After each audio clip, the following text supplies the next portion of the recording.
Muito bem, vamos dar continuidade ao nosso vídeo anterior, questões apologéticas, número 1, criacionismo ou evolucionismo, parte 2.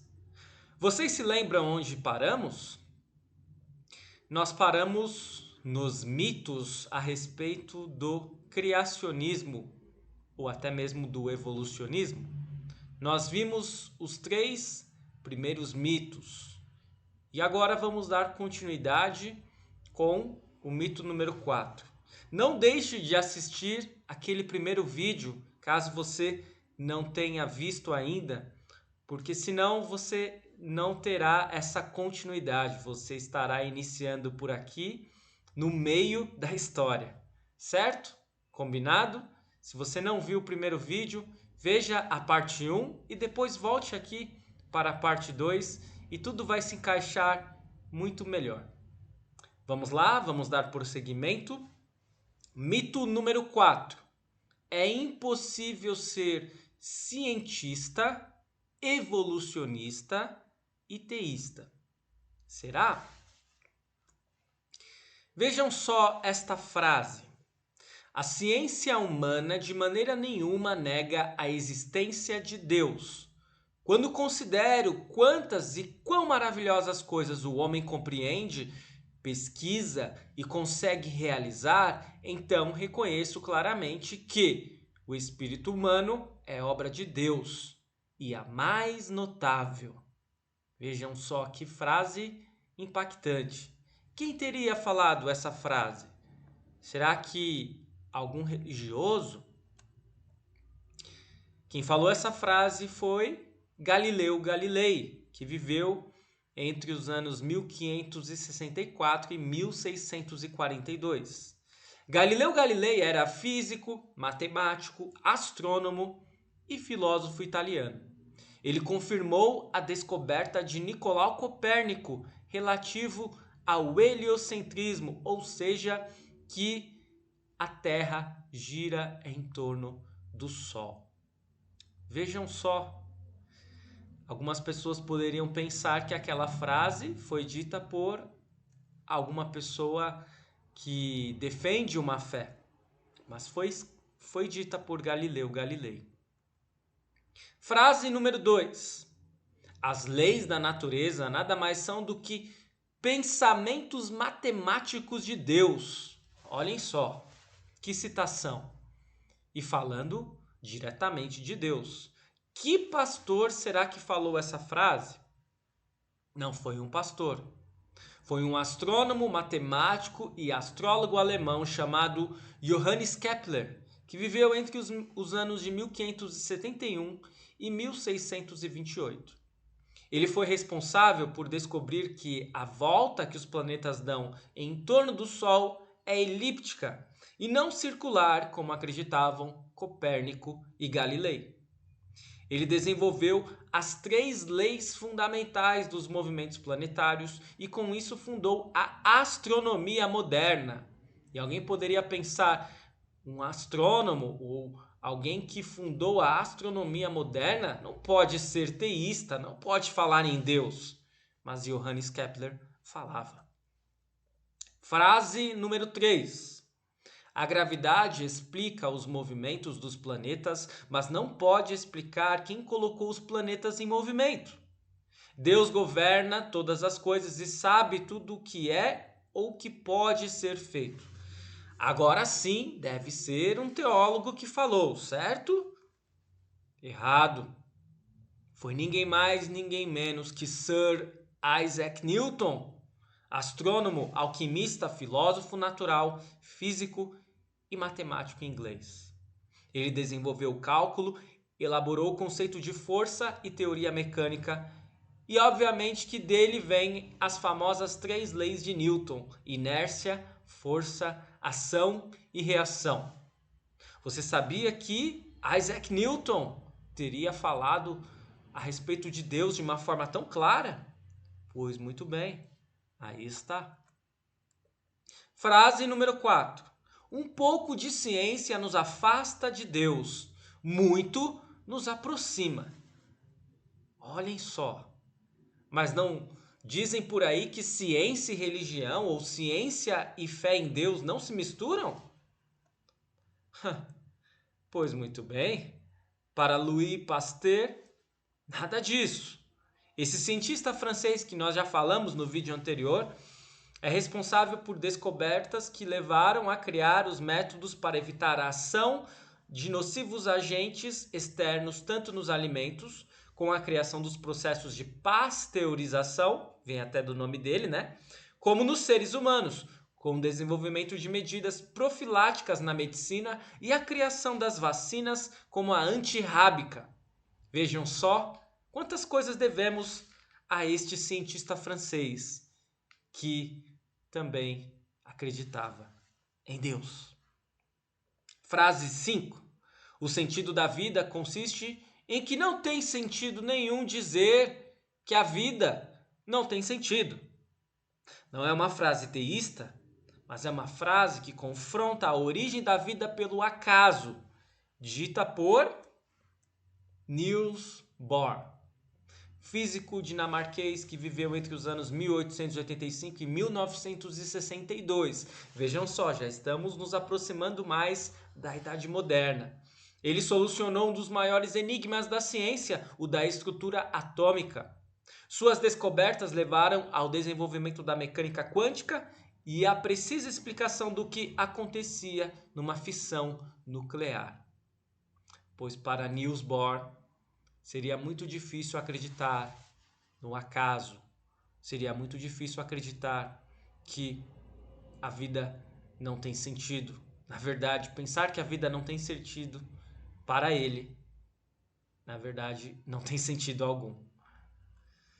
Com o perdão da redundância. Frase 6. Não sou ateu. Não sei se posso me definir como panteísta.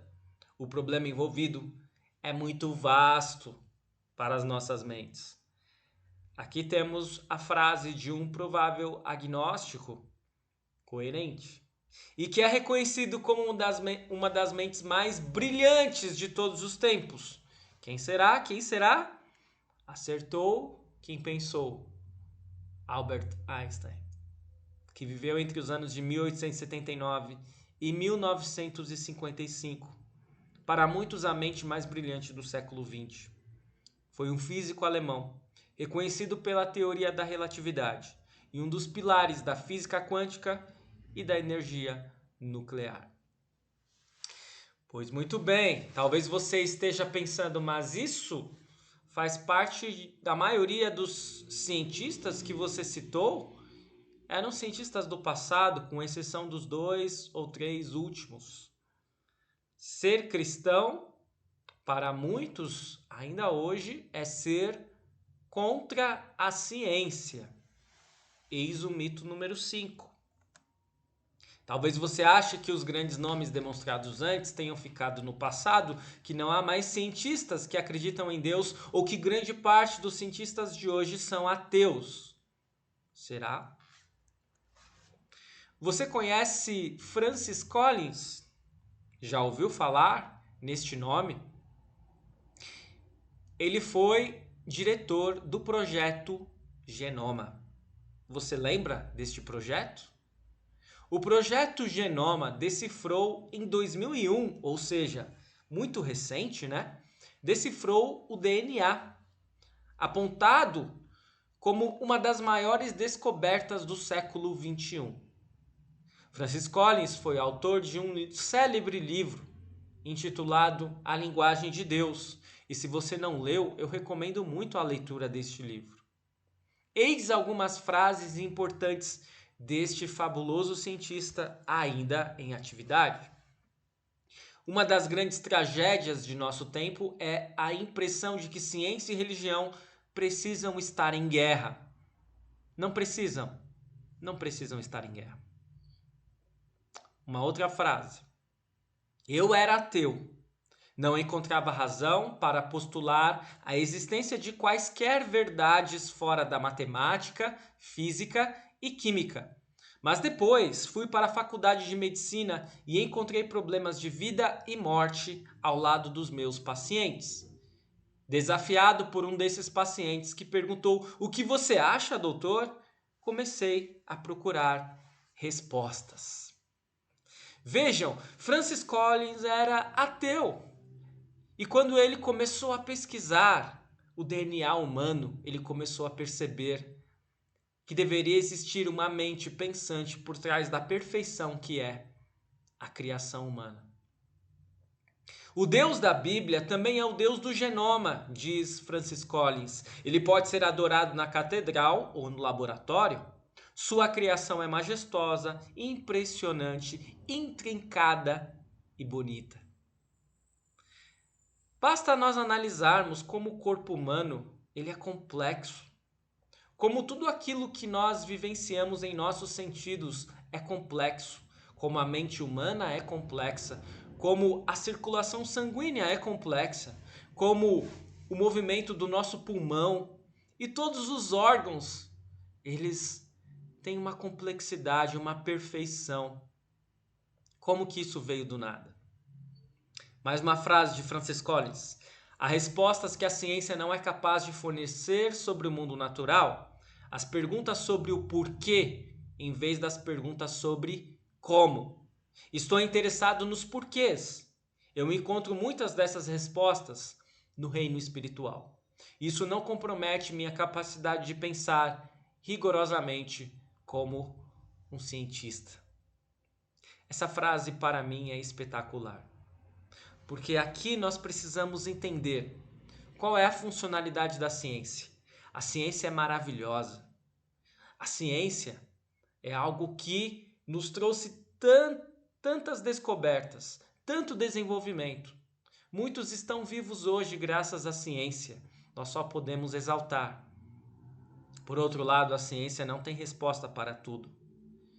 Ela responde o como, mas ela não responde o porquê.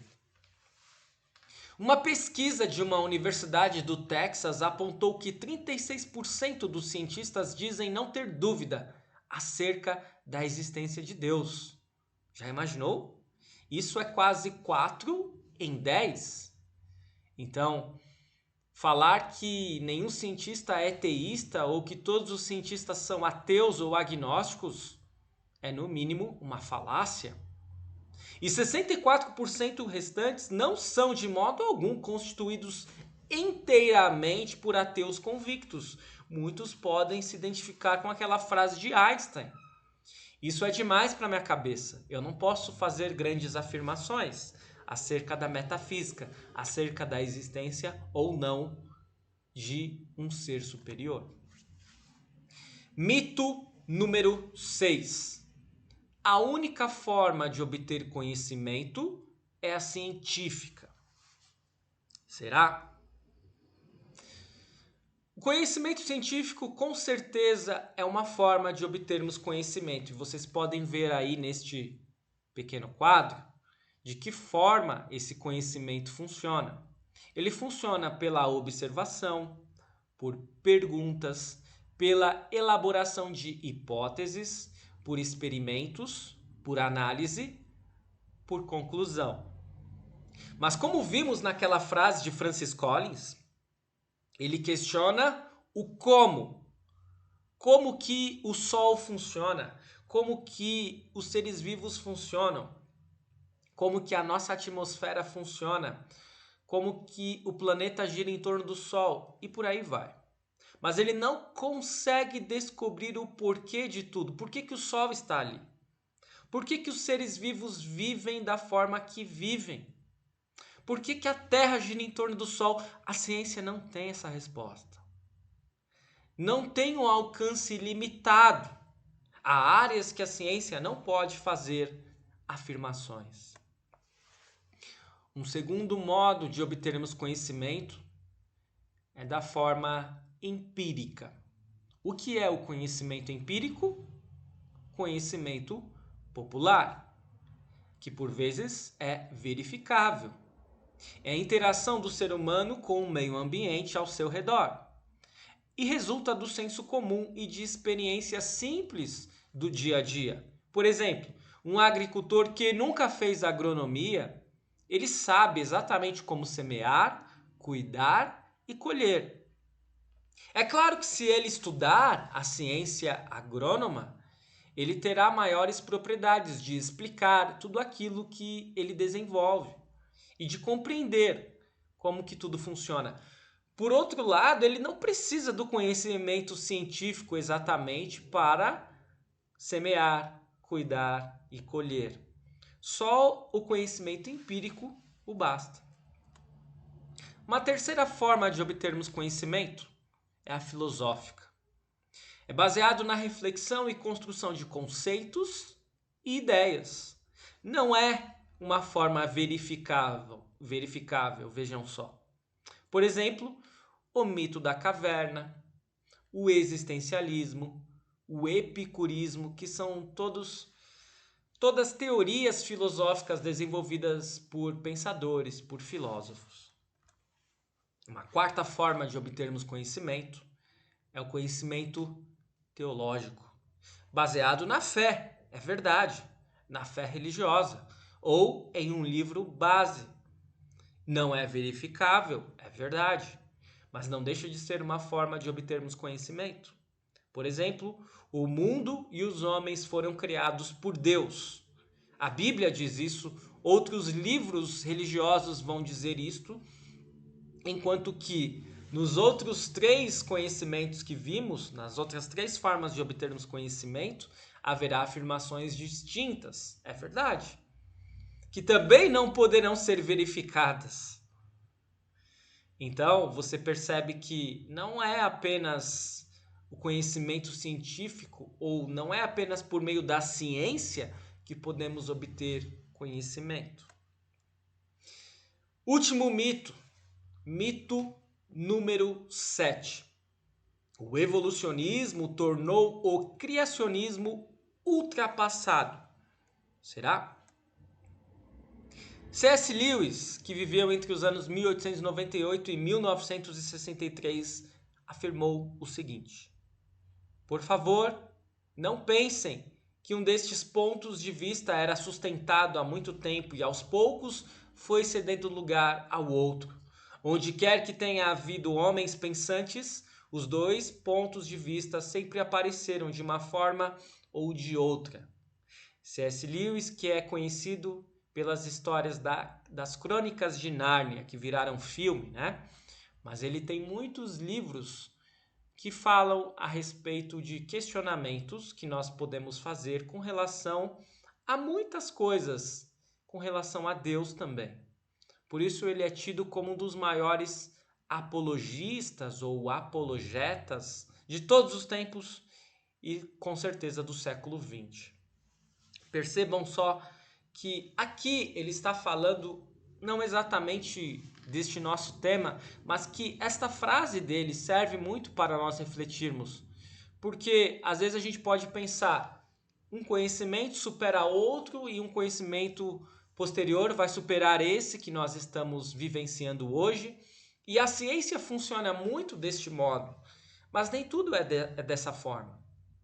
Não é porque se desenvolveu a teoria da evolução que nós devemos descartar totalmente o criacionismo, especialmente com relação à origem da vida, porque não está comprovado cientificamente que o mundo se originou da forma que a ciência muitas vezes deseja explicar.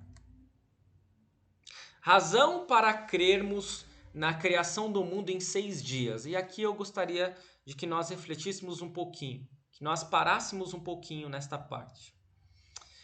Eu apresentei para vocês várias formas de criacionismo no vídeo anterior. Eu apresentei para vocês de que não necessariamente um evolucionista não pode ser teísta ou acreditar em Deus. Isso tudo é verdade. Agora, há razões pelas quais nós, luteranos, pensamos ser prudente e salutar acreditarmos no relato bíblico da criação do mundo em 6 dias. Vejam as razões que nós temos. Primeiro, porque compreendemos que Gênesis 1 e 2 é um texto narrativo histórico. Apesar de sabermos que existem criacionismos que não acreditam nisso, e nós respeitamos todos estes posicionamentos, nós optamos por acreditar que Gênesis 1 e 2 é um texto narrativo histórico, em que tudo aquilo que está narrado aconteceu daquele modo. Em segundo lugar, nós preferimos acreditar deste modo porque outros textos bíblicos corroboram Gênesis 1 e 2. E nós seguimos desta forma o princípio: a Bíblia interpreta-se a si mesma. Todos estes textos que estão aí na tela, e você depois pode procurar com calma, eles vão afirmar e reafirmar a criação do mundo em 6 dias, conforme nós temos no relato em Gênesis 1 e 2. Tanto o Salmo 121, versículos 1 e 2, quanto Jeremias 32, versículo 17, Romanos 1, 20 e Efésios 2, 10. Outro sim, uma terceira razão, é porque o próprio Jesus, em seu ministério, confirma a criação conforme Gênesis 1 e 2, lá no texto de Mateus 19, versículos 4 e 5. O tema propriamente daquela discussão não é a criação, mas Jesus vai citar Gênesis e vai corroborar tudo aquilo que Gênesis nos traz. Quarta razão para crermos na criação do mundo em 6 dias, porque deste modo nós evitamos fazer adaptações que agradem ideologias humanas. Muitas vezes a gente começa a recortar a Bíblia e dizer: isso aqui é de Deus, isso aqui não é de Deus, isso aqui aconteceu, isso aqui não aconteceu. E isso se torna um problema, porque quem é que vai ter esse critério? Quem é que vai dizer se faz parte da Bíblia ou não, se aconteceu ou não, se é de Deus ou não? Os seres humanos, que não são imparciais, que possuem ideologias e pensamentos ideológicos. Quinto, porque o problema da morte como consequência do pecado segue a lógica de Gênesis. Lá em Romanos 6, 23, nós lemos: o salário do pecado é a morte. Ou seja, se nós falamos que tudo aquilo de Gênesis não aconteceu exatamente como está descrito, o pecado perde o sentido, a morte perde o sentido, e nós ficamos sem saber por que Jesus veio para viver aqui na terra e por que Jesus morreu. Sexto, mesmo que estejam certos sobre os cálculos da terra à base de métodos radioativos, precisamos lembrar que assim como Deus criou Adão e Eva adultos, também criou uma terra adulta. Vejam só, isso aqui é muito interessante. Se nós pararmos para pensar, lá na criação de Deus, os relatos de Gênesis 1 e 2, Deus jamais criou animais e nem os seres humanos como bebês, que não poderiam se cuidar sozinhos. Deus criou Adão e Eva adultos. E não temos motivos para acreditar que foi de uma maneira diferente em relação aos animais e que foi de uma maneira diferente em relação às plantas. Por que teria sido diferente em relação ao planeta propriamente dito? Portanto, faz muito mais sentido acreditar que Deus criou o mundo, Deus criou a vida, Deus criou o planeta já adulto. Ele não criou o planeta bebê. É fácil acreditarmos no relato de Gênesis 1 e 2 da forma que está exposto? Não, não é fácil. E eu vou ir além e vou afirmar a vocês que racionalmente é impossível.